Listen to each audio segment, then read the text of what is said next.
Bonjour, je suis Philippe Muil, le réalisateur de deux films que je pense vous connaissez en Chine. L'un qui s'appelle Le Papillon et l'autre qui s'appelle Le Promeneur d'oiseaux. Le titre chinois c'est Ye Ying.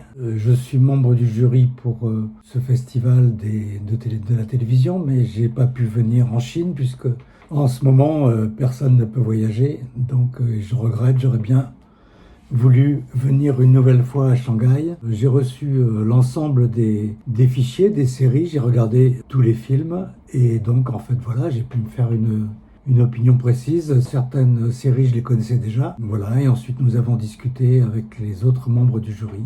C'est toujours intéressant. La plupart des séries, les séries que nous avons été invités à visionner sont toutes excellentes.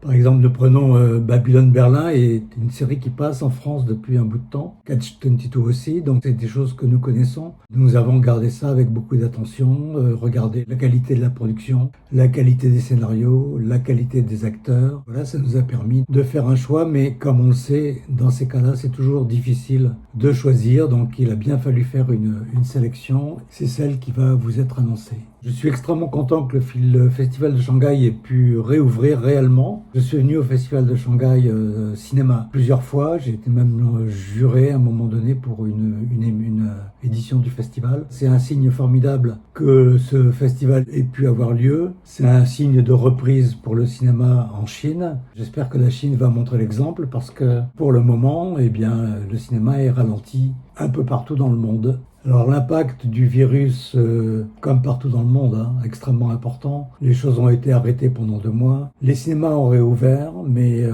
avec une fréquentation qui est faible. On est comme en Chine, un peu dans l'attente des films américains aussi. Donc les choses ne reprendront réellement que fin août, début septembre.